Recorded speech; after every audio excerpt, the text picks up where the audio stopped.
Ok, buenas tardes muchachos. Cerramos con nuestro último tema. Ok, antes que nada muchachos, este tema prácticamente yo me salté algunos anteriores. Por ahí uno que se va a llamar materialismo histórico, que ahorita conforme vayamos revisando este tema, lo voy a ir mencionando. Algunos puntitos que son fundamentales ubicar para comprender esta teoría, ¿va? La razón por la que yo me estoy saltando estos otros temas y me meto directamente con esta teoría, más que nada es porque es una teoría un poquito más actual. De hecho, el autor que nosotros vamos a ver, que es Jürgen Habermas, todavía por ahí, se puede decir que todavía por ahí vive, bueno, al menos en el momento en el que a la época que se está grabando este video. Entonces, de alguna manera, está haciendo una crítica social a nuestra época, es decir, a nuestro contexto social. La idea más que nada es que tengamos como un poquito más de conocimiento referente precisamente a nuestros pensadores actuales, ¿va? Entonces, esa es la razón. Ya una vez que hemos entrado con eso, menciono, nuestra última teoría se va a conocer precisamente como la teoría crítica. Se le va a conocer así precisamente porque literalmente lo que va a hacer es una crítica social de nuestra época, basándose precisamente en el análisis de nuestra sociedad actual. Ok, así se le llama a las teorías del conjunto de pensadores de diferentes disciplinas asociados a la escuela de Frankfurt. Todos estos personajes, entre ellos Jürgen Habermas, que es el que vamos a revisar nosotros, pertenecen precisamente a una escuela que se llama Escuela de Frankfurt. Son un conjunto de pensadores que están dentro de esto, más bien, son un conjunto de pensadores, cada uno que escribe de alguna manera en su estilo y en su o desde su perspectiva, pero que a final de cuentas todos terminan confluyendo en una misma, fluyendo en una misma postura y en una misma idea, la crítica social a la modernidad, es decir, a nuestra época. Entre ellos, bueno, vamos a encontrar a Theodor Adorno, Walter Benjamin, Mark Horkheimer, Herbert Marcuse, Jürgen Habermas, entre otros. De hecho, esta escuela se considera que tiene dos generaciones, profesores y alumnos, precisamente que se han conjuntado para realizar esa labor crítica. Dice, en la teoría crítica se planteó como objetivo desarrollar en forma productiva y contemporánea al marxismo, una teoría política y económica que, bueno, van a ser a partir del pensador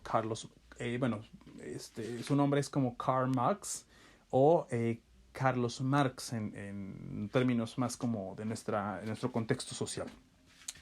Dice, atendiendo a la nueva realidad del capitalismo del siglo XX y, sobre todo, acudiendo a fundir la teoría marxista con los nuevos avances de las ciencias sociales, desarrollando un enfoque interdisciplinario, es decir, desarrollando un ambiente donde se unan diferentes disciplinas, ciencias sociales, para trabajar en el análisis de la sociedad. Ojo, ese es el concepto, así se va a entender el concepto de interdisciplinario.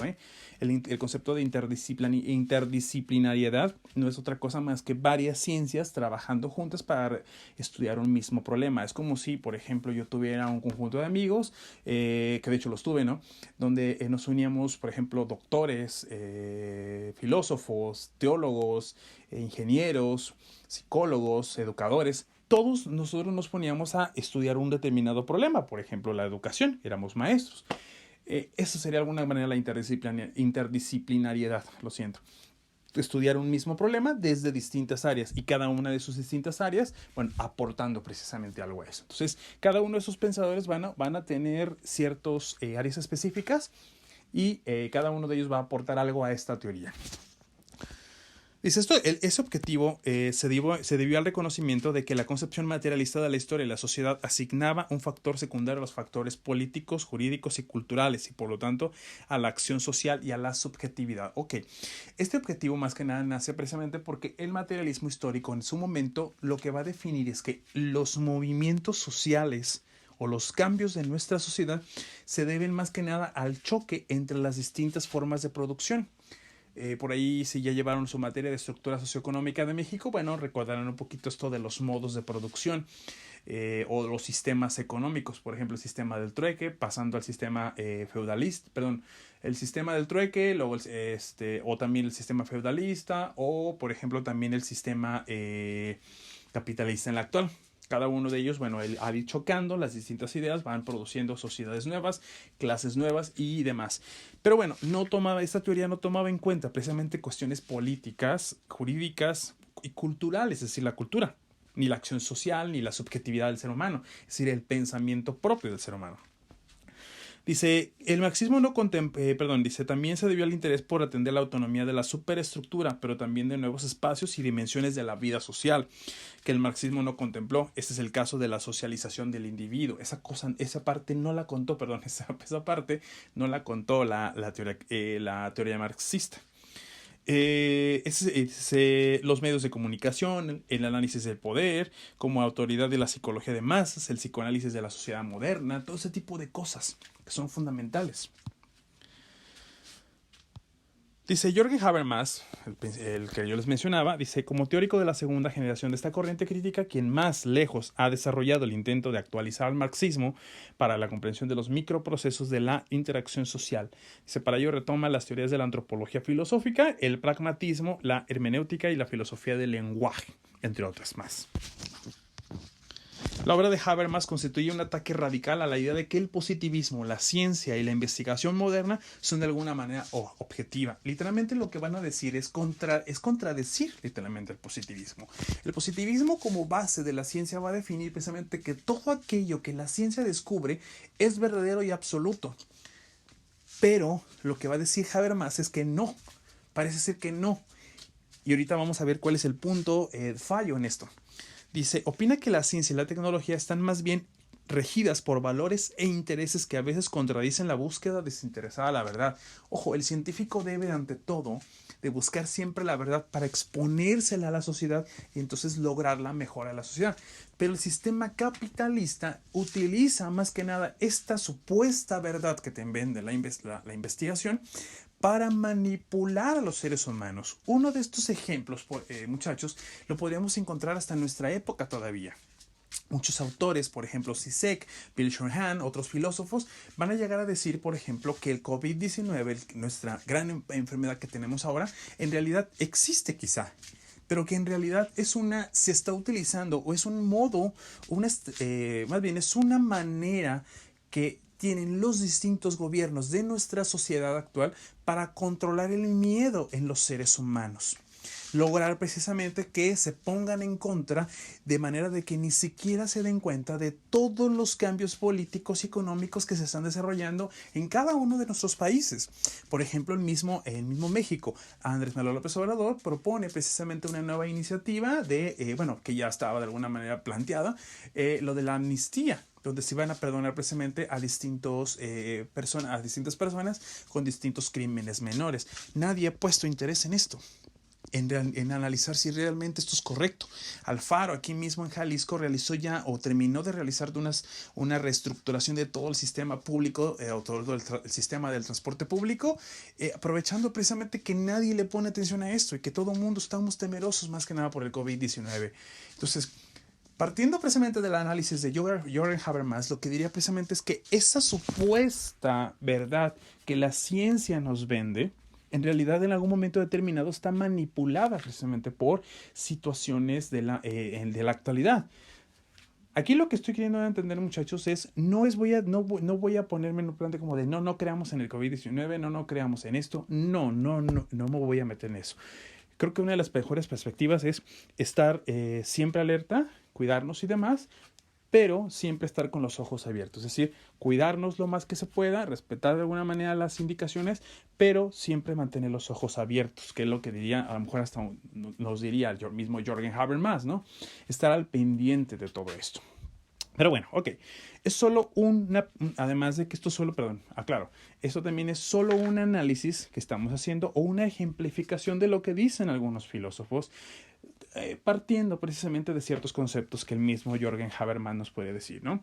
Ok, seguimos. Dice, Habermas sostiene que la tecnologización de la sociedad y el consiguiente crecimiento de la burocracia han servido, entre otras cosas, para perpetuar las instituciones del Estado y despolitizar a los ciudadanos, es decir, que no se involucren en la política, que es lo que yo les decía. Podemos cuidarnos, ante todo, en nuestra salud y demás, seguir las indicaciones necesarias, pero nunca dejar de estar al pendiente precisamente de lo que está pasando en nuestro país. Aquí, partiendo precisamente de lo que mencionábamos, esta parte precisamente de preocuparnos más bien preocuparnos por la situación que se está viviendo en el país y dejar de lado el análisis político y social que nos corresponde, ese sería quizá un error. O sea, tendríamos que estar cuidándonos, siguiendo indicaciones y demás en la medida de lo posible, pero también mantener un ojo abierto a la cuestión política. O sea, no perdernos en eso. No perdernos, pues, más bien.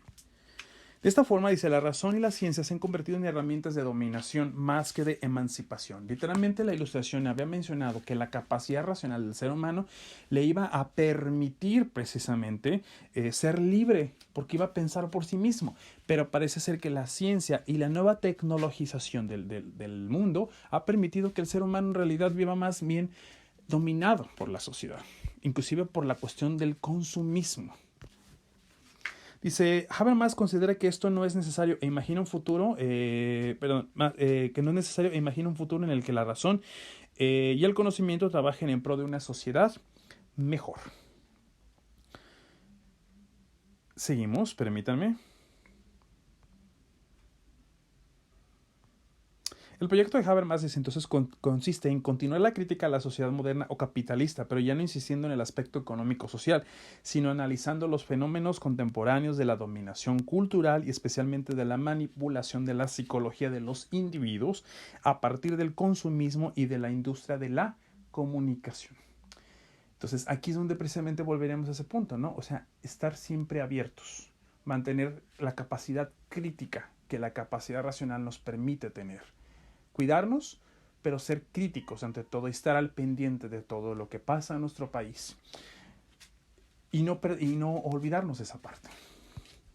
Sostiene que el trabajo para ser realizado se requiere que los hombres se comuniquen, hablen y expresen necesidades e ideas entre sí. Él, lo lleva precisamente a distinguir dos tipos de acción. Una que se le conoce como la acción comunicativa irracional, que se basa, básicamente en la deformación de la comunicación.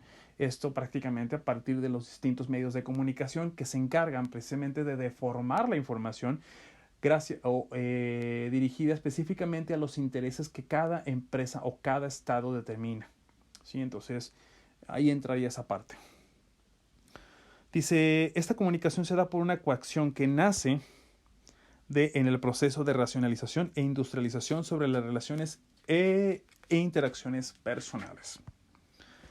Dice, la otra es la acción comunicativa libre y racional, misma que no se finca en esos miedos y permite llegar a verdaderos acuerdos y consensos, respetando la razón, los argumentos y la validez de los argumentos cuando nos comunicamos. Es decir, mantener precisamente nuestra capacidad crítica de nuestra sociedad, tener esta perspectiva propia a partir de la información que se nos otorga, ¿correcto?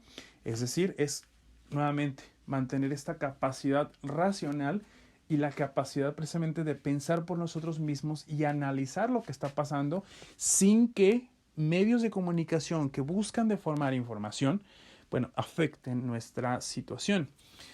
Por ejemplo, también decíamos, los medios de comunicación en algún momento se aferran más que nada y se enfocan a vender la idea precisamente de que entre más consumas, más feliz eres. Esto sería un ejemplo de la manipulación de la información.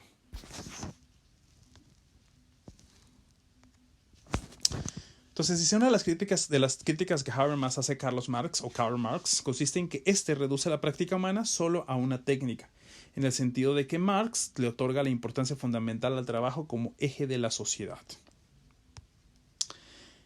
Él entiende, que el cambio social debe darse más bien en un ámbito simbólico, en el ámbito de la comunicación y el entendimiento entre los sujetos, es decir, un entendimiento real de nosotros. Dice, luego de este momento inicial, Habermas repensará esta distinción entre trabajo e interacción como dos momentos irreducibles de la acción humana, irreducibles de la acción, y tratará de incluir en la labor productiva, es decir, en el trabajo, componentes de la interacción, por lo que dirá que es posible pensar un cambio social desde el campo del trabajo.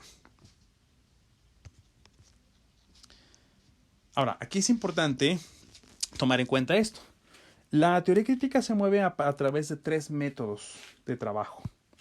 El primero es el hermenéutico. No es otra cosa. La hermenéutica viene prácticamente de lo que es el análisis de un texto, comprender un texto. Para que ustedes puedan comprender un texto, debemos de analizar el contexto social en el que fue escrito, la razón por la que el autor lo escribe y cuál es el problema que atiende. Esto aplicado más que nada a la vida cotidiana, bueno, tendría prácticamente como, o devendría más que nada en analizar, cuando nosotros analicemos un problema de la vida cotidiana, bueno, tendríamos que analizar distintos puntos.